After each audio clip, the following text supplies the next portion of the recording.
Hey, what is up, guys? Bluntguts here.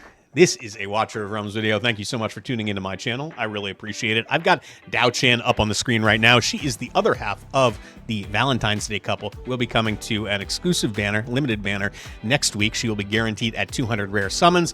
She is amazing. I honestly think that she may be... I don't want to say the best healer in the game because I think that, the Elowen is going to probably retain that crown, but she certainly brings the most to the table as far as the diversity of her skill set. And she is certainly a jack of all trades, a master of several probably as well. Really, really good hero. And I do think that, it's kind of ironic. We had Beelzebub be released on global servers just 2 weeks ago, and now we've got DIAOCHAN coming, and she is... I think she's going to be in the conversation for best inspiration unit in the game. She is an inspiration hero. Half of her is anyway. We'll get to that as I break down the kit. But comparing her to Lubu, who I will have my breakdown of his skills in the description of this video. Definitely encourage you to go and check that out. I do think that she is by far the better hero. She is the more complete hero. She is the one that I think is going to be used a lot more. And I think she's the one that everybody's going to want Awakenings on. Now, I would caution you, I don't think that you should be spending money on this hero or any other one in this game right now. The way that they currently have the rate up, the specific hero boost, the 15x rate up structured right now, it's just not doing what it's supposed to. And that's been my experience and the experience of many other folks that I have talked to. You are just not getting enough of a boost to feel confident that spending is going to result in more copies of the hero that you do want. So you could spend $1,000, $2,000, you could end up not getting more than maybe 1 or 2 copies of the hero that you're looking for, and that just seems ridiculous to me. Now, I'm sure that some of you will spend, but I do think that the best way to communicate to Moonton or the devs or whoever it is right now, I don't even know with all the publisher changes and all that kind of stuff, I don't know how that works, but whoever it is that's running this game, the best way to communicate that to them is to is through our wallets. So that's my perspective. I personally have told them that I am not going to be promoting their W Gold service anymore, advertising on my channel, which costs me in-game resources and W Gold myself. But I just don't think it makes sense. I kind of think that the way it's set up right now, it feels very predatory to me, and I do not appreciate it. So. In any case, I do really think that this hero is really good, and I'm going to go through her skills or awakenings right here. And I think the first place to start off with always is with the base attributes. But this attack range up here is, you'll notice, the exact same attack range that we do see on Dolores, on Constance, on several of the other heroes in the game, but it is this kind of like cross pattern. Basically, all of the adjacent tiles around the hero plus 1 extra in the middle on each side. So yeah, solid range. It is limiting, though. It is a range where you need to have the units that you want to impact with her skills clustered around her in a very specific way. This range presents a lot of challenges, largely because you have to accommodate the other ranges in the game right now. We've got all these different heroes that do have these very specific range requirements, and I'm talking about like Init, for example, is somebody that I've had to juggle in Guild Boss 2, where having units inside of Init's buff range is challenging when you're also trying to accommodate ranges like this and things like that. So that is a problem. She does get a range increase, DIAOCHAN does, at A3, so that is going to be a big awakening, but we'll get there when we do go over the awakenings. Her HP is probably something that I would be concerned about, honestly. I think it's in the exact same spot as Beelzebub's. It's very close, if not in the exact same spot, but she is sitting at just under 10,000 base HP. I would love this if it was up at like 11, 12k HP. It would make me feel a whole lot better. Still, you should relatively easily be able to get her up to about 30k HP with just stacking HP percent substats on the gear that you would be using anyway. So, it's not the worst thing in the world. It's just, it is going to be limiting. And I think that specifically for Guild Boss 2, which I was just talking about, it is going to be a limiting factor for her if you are trying to push for like max score at the end or something like that. Because once you start getting up to like Overdrive 6, 7, 8, and hell, of course, 9, that HP becomes a big factor, and that could certainly be something that makes her a little bit harder to keep alive in that situation. But good news is she brings so much to the table buff-wise that may be okay. Her attack is at 2583 at a 0. At a 2, she does get another 300 attack, bringing it up to 2883. Key thing to note here is that because she is an inspiration hero, this is going to get shared. It means that her base attack is exceptionally important. It's good to see it is about 300 higher than Beelzebub's was at A0. It is about 300 higher than Dolores's is at A0. It's very similar to where Dolores sits once she does get that bonus attack at A2. So this is going to hopefully mitigate and get ahead of some of the concerns of a lot of people talking about how she needs Awakenings to get to A2 just to have Dolores' base attack, blah, blah, blah. Not the case here. That was what people were saying about Beelzebub. That is not going to be the case with DIAOCHAN. She will have significantly more base attack at A2 than Dolores does. So that is good to see. Her cost is only 6. That's kind of awesome. So very similar cost to Dolores, who has 5 costs. I'm not even going to talk about defense or magic resist because that's kind of irrelevant. 1794 defense does seem relatively high for a platform unit. That's kind of cool. I think. I don't know. This is where things get a little wacky here. 6-second attack interval. You're probably looking at, with attack speed stacked at a 3-second attack interval. Probably if you can get up to around 450 speed, that's usually the point where the attack interval gets chopped in half. A 3-second attack interval is more or less in line with what most healers have. So that is exceptionally long and is kind of odd. It does seem like there's just too much time in between heals, potentially. That may be an issue because half of her kit, the way she is structured right now, half of her kit is kind of similar to the way Ingrid is split in half. Half of DIAOCHAN is healer, half of DIAOCHAN is buffer. It's kind of an either-or proposition. And if you are only getting heals out every 3 seconds, seems like it might be dicey as far as reactive healing is concerned. Crit damage, crit rate, we don't really care about that. Attack speed is at 100 base, so that is standard. And then if we look at the rage regen down here, we don't really care all that much about it, honestly, because her ultimate just switches her between the 2 modes I was just talking about. It is very similar to Ingrid. It is at 100 rage cost when fully skilled up, and that means that you are going to be able to basically at will flop back and forth. It shouldn't take you more than 5 seconds or so to regenerate a full rage bar in case you do desire to switch back to the previous form. Let's go take a look at her skills. All right, so her skills, let's start off with the talent here. Increases healing bonus by 50%. When deployed, she begins dancing. So she's a Dolores class to Serenade of Hope. Serenade of Hope is going to give her 4% healing bonus every 2 seconds, reaching maximum increase after 20 seconds. So basically, you are going to get a 40% increase to your healing bonus after this has been active for 20 seconds.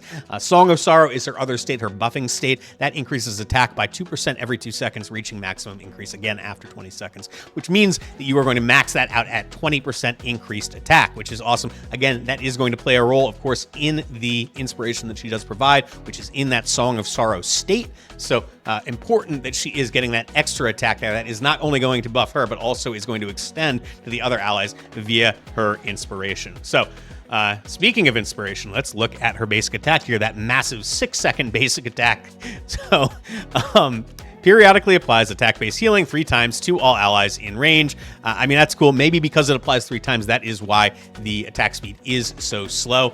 Song of Sorrow, looks like, based on what I've seen, does not actually have anything to do with the attack speed. So that is good to know, because I think more often than not, we're likely going to bring her in as a buffer rather than as a healer. So Song of Sorrow does grant 25% inspiration to all allies in range. As you can see, there is no duration on that. That means that that is permanent. So anybody within that attack range is going to get 25% of her total attack at all times, which is incredible. And that is why I do think that, I have to run the numbers. I just did this for Beelzebub. I am going to produce a sheet, well, add her, I should say, to the other sheet that I did have, so we can take a look at exactly what the average attack provided is going to be relative to these other heroes. I will say the inherent advantage of always having it active versus having to time everything and wanting to, like, say, align ultimates and things like that together in order to maximize the inspiration effect is really nice to not have to worry about that. Now, the negative of that is that the actual burst window itself will not be as big, right? Because you're just getting a flat 25% versus, in the case of Beelzebub, it's 50%, Dolores at 60%, et cetera, et cetera. And we've got to take into account her higher base attack and blah, blah, blah, blah, blah, all that. All of these things are going to come into play. I'm excited to run the numbers and find out exactly how much benefit she is going to be providing to the other units. Looking at her ultimate here, kind of boring. It's just a mode switch between the healing mode and the buff mode. Serenade of Hope versus Song of Sorrow. It, like I said, is 100 rage cost. You're going to skill it up. It's going to, after skill ups, it is going to be 100 rage cost. It is a 1 second cast time, And it's just a switch between the two. So just think of Ingrid, and it is essentially the same thing. Her first passive, Bittersweet Dreams, within 15 seconds after switching stances, basic attack inherits half the effect of the previous stance. This effect can be triggered up to 1 time every 45 seconds after skill ups, meaning that you are going to get 15 seconds of kind of half effectiveness of the different mode when you do mode switch. It seems like you can have up to about 33% uptime on that because it does have a 45-second internal cooldown on it. It's cool. It means that there can be some crossover there. So if you did want to, for whatever reason, get some healing while you're in the buff state, there's a way to kind of make that happen. I don't think this is going to be all that useful ultimately. I think you're probably going to want to use her in an either-or kind of situation. But, who knows? With certain fights, there may be an opportunity to leverage this skill in, and it might play a big role. But I just can't think of any place right now where that is going to be particularly effective. Thorned Rose, her next passive, Serenade of Hope, continuously applies physical damage reduction and magic damage reduction to allies in range. Let's take a click on that. We can see at max skill ups that is going to be 20% physical and magic damage reduction. And then on the Song of Sorrow, and this one's really big, so continuously applies penetration increase to 2 other allies with the highest attack in range. So 2 of the units that are in there that are going to be getting that inspiration are going to also get 20% defense and magic resist penetration. Huge. Now, it's limited by the highest attack units, so I think this is almost by default going to go to fighters if the fighters are in range, but you may have to kind of game things around in order to make it land on the 2 units that you do want to get that increase. But good God, 20% penetration is amazing. If you think of somebody like Wukong, who at A4 is going to get 8% penetration, plus the 60% penetration that he does get for, I believe, 12 seconds, 15 seconds after the use of his ultimate, that brings him up to 68%. You add in another 20%, all of a sudden he is at 88%. Now, if you could put together a compelling fracture set, you'd be at 100%, which would be bonkers. But that's a dream of mine. I'm not. I haven't achieved it yet, despite trying for the year and a half I've been in the game. All my fracture gear kind of, not fracture. What is it called? Fatality. Excuse me. The one that gives you 12% penetration on it. So no, fracture is garbage. Don't do that. She is a Bond hero with Lubu, obviously, so let's take a look at her Bond skill, which is quite nice as well. Remember I said that she does just a little bit of everything? I do feel like Moonton did just kind of, they're like, we don't know how to make better healers. We don't know what other mechanics we want to bring into healers, so we're just going to take all of the other mechanics and we're going to give them to this hero. And this hero is going to do literally everything.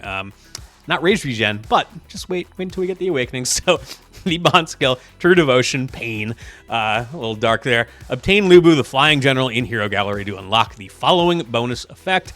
As long as an ally is in the basic attack range, reduces AoE damage taken by 30%. So essentially, allies within her attack range are going to get the same AoE damage reduction as Pharisee does provide. So she could be a Pharisee replacement as well, which is really amazing. I mean, when you think about how you might be able to expand your, or I guess modify your Guild Boss 2 roster with her included, it's pretty incredible. I think there's other places, obviously, where this is going to come into play, but she can kind of be a substitute for so many different heroes in the game right now that I think she is a must-pull. Now, the nice thing, all of this stuff that I've just been reading right now is available at A0.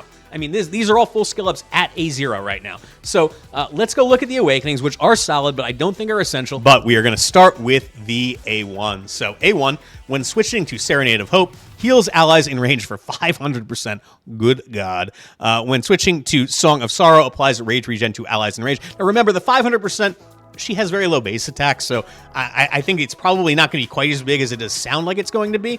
But this rage regen is legit. So 2% rage regen per second for 5 seconds. It is going to be able to be triggered once every 30 seconds, but you're basically going to get 10% rage when she does mode switch that way. That is nice. Now, again, I think that the problem with this, the problem that I see anyway, is that I don't know how often you're really going to want to mode switch, because if you're counting on her to do one thing or the other, then as soon as you mode switch, she's only going to be doing the other one at half effectiveness. Now, personally, I see her, at least on my account, as primarily being a buffer. I think she's going to be somebody that I use to enhance my other units. I think she's going to be like a Dolores kind of replacement, potentially. So, in my mind, I think that she is going to be somebody who is going to constantly sit in the Song of Sorrow state. And I'm not going to want to shift that 25% inspiration into 12.5% inspiration, even if it is only for the 5 seconds to get that rage regen up. But I mean, maybe it ends up being worthwhile. I don't know. It depends on the state, obviously. It's a lot of micromanagement too. So, it's okay. It's not amazing. This one, though, is amazing, especially if you are primarily going to be using her as a buffer, as I was just talking about. The A2 is plus 300 attack. That is going to be to her base attack, meaning it is going to be multiplied by all of the attack bonus gear that you do have equipped on her, and that is massive. So she is going to basically be going from at a 0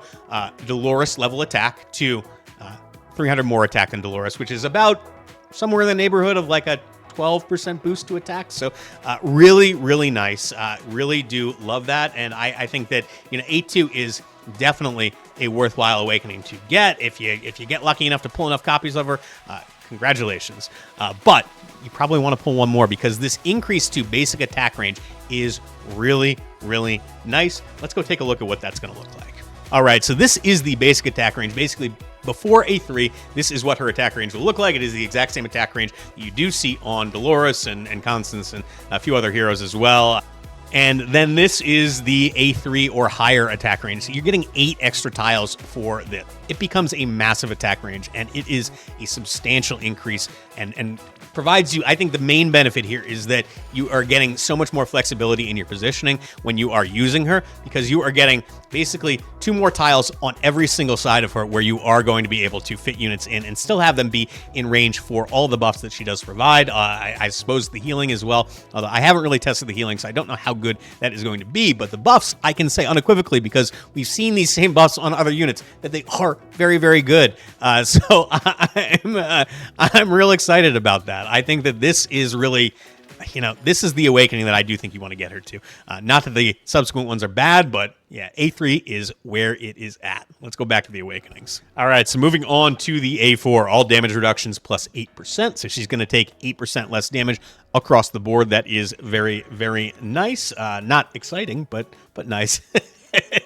And the A5, during Thorned Rose, which again is her passive, where she basically, in her healing form, she gets physical damage reduction, or she provides, I should say, physical damage reduction and penetration increase. Via that passive, she is going to increase the damage reduction to 25% from 20, and she's also going to provide the penetration increase to 1 more target, bringing that total up to 3 targets receiving that penetration increase, which is really, really, really nice. Very solid, but I don't think it's essential. I think in many cases, just having 2 targets with that penetration increase is just fine, especially since it is targetable. You can control it by sending it towards the units that do have the highest attack. Now, one thing I will say, one little criticism I will have of that, actually, now that I'm thinking about it, is that the more penetration you have, the less important attack is. Typically, more armor ignore, magic resist ignore you are better off stacking a bit more crit damage. So that creates a little bit of a conflict there as far as gearing is concerned. But either way, we're not going to sneeze at 20% penetration to 2, or if you are lucky enough to get her to A5, 3 units. Very, very solid. Really do think that this is a fantastic awakening. I do think that the big thing here is getting this increased attack range at A3. That is really where I think you are going to kind of get most of the hero at that point. I also, like I said, I don't think we should be spending. In any case, guys, I'm really excited about this hero, if you can't tell. I do think that she is going to be really, really good. I kind of wish that we'd known that she was coming, or that we had more info on exactly what she was bringing to the table. I know that there were some leaks, but I don't think I saw much about her. From Destined stuff, so I don't really know exactly what was available. All I know is I didn't think she was going to be this good, and she does look really, really good. I'd much have preferred to have saved my my summons that I spent on beelzebub and have spent them on DIAOCHAN, but hey, we can't do anything about that. I guess that's why they don't want us getting information in advance. I don't know that it's going to have the effect that it wants, because honestly, I feel a little resentful about that, but It is what it is. I do think she's worth pulling for. Again, I think that you are probably better off not spending right now because I don't think that there's an amount of money that you could spend that is going to guarantee you anything at this point. You could very easily get horrible RNG. I got one extra Wukong in 17 legendaries pulled on that banner. I had similar rates with Beelzebub. So I got to assume she's going to be similarly rare unless they've heard a lot of the complaints and they're going to boost the rates as a result of that. But even still, I don't think it's worthwhile to give them money until they fix the situation. So, worst case, you can always use unpolished soulstones if you do want to. But I think even saying that makes me feel a little dirty. I don't think you should do that on a healer, but it is what it is. In any case, guys, thank you so much for tuning into my channel. I do appreciate it. Hopefully you did enjoy this breakdown, and it will inform your decision going forward. I will have some testing out on her, comparing her to the other inspiration units in the game later on in the week. But in the meantime, good luck to you if you are summoning this weekend. Good luck on this banner when it does come on Valentine's Day. Please do click that thumbs up button. Subscribe to my channel if you do want to see my stuff going forward. I would really appreciate it, and it is a free way that you can support my efforts. So thanks in advance if that is something you can do. Got a small baby that I got to support, so I need all of those view dollars. So yeah, help out your friendly neighborhood blunt guts. I will catch you all next time.